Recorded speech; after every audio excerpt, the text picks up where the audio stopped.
while I stayed home and waited. And waited. Waited, while the rest of the world carried on laughing and bickering and attaching importance to matters that were so insignificant I wanted to scream, "How can you pretend the world isn't in turmoil?" And so I prayed, I pleaded, and I begged. If Oscar could be delivered safely home, I would never take him for granted again. Never snap, never scold, never nag. I wanted to be out there looking for him, but I was no asset to the search party of 2 dogs, the Peak rescue team, and a drone. Oscar's car was in a lay-by in the shadow of Wilder's Pass. The keys were in the ignition, which wasn't like Oscar at all. Me, sure, I often leave keys in the outside of doors or the insides of cars, but I'm forgetful like that.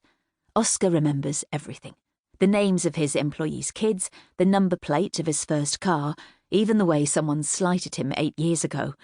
He'd never forget to come home to us. Endicott assured me they were searching in the right area now.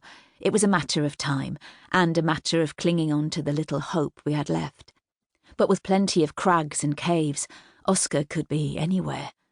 The Peak District was treacherous terrain for those who weren't familiar with the landscape, but Oscar and his brother Harvey had made these hills their playground from the moment their mother cut her apron strings.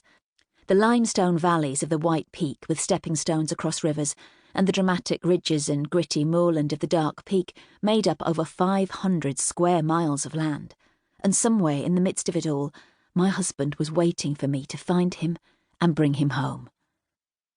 Harvey was heading up the search party. Though he volunteered for the Peak rescue team and had located countless climbers who were injured or lost, he'd never imagined that one day he'd be looking for his own brother. If anyone could find Oscar, it would be Harvey. He was the level-headed one of the two. He and Oscar shared that unbreakable bond that meant they loved and fought fiercely, and Lord help anyone who got between them. The Lomas brothers were a team to be reckoned with. They climbed together, holidayed together, and ran a business shoulder to shoulder. They were terrible practical jokers, always setting the other one up through prank phone calls and in-jokes. Though they were equal business partners, it was Oscar who captained that ship. Harvey preferred to take a less visible role, but you couldn't have one without the other. Oscar was as extroverted as Harvey was introverted. Oscar was flamboyant, where Harvey was measured. They each needed the other for balance. Harvey was the one who talked about projected income and cost-saving measures, while Oscar went after orders they couldn't fulfill and expanded their premises without planning permission. Harvey knew as well as I did that the possibility of Oscar taking his own life, well, there was no possibility. It was ridiculous the police were even considering it. The coming storm was all anyone was talking about. News reporters would have us believe that 3 months of rain would be falling in the space of 48 hours. Flood warnings were already in place. People in picturesque market towns were dragging sandbags into doorways and driveways, buying in extra milk and bread with tins upon tins of store-cupboard essentials. But Oscar knew all of this. We'd watched the news together, commented on how impossible the roads would be. Oscar took risks. It was one of the things I loved about him, but never with the weather. I knew he would have been home by now if it was within his power. Judge me if you must, I don't care. But I didn't report him missing until lunchtime, even though I hadn't seen him since Friday night. Though I was concerned and tried his phone twice, I didn't immediately assume the worst. Why would I? I supposed Oscar had taken himself off somewhere to sulk, still angry with me for the way I'd reacted to our quarrel. He could have stayed the night with Harvey and Miriam after 1 too many brandies. It wouldn't have been the first time.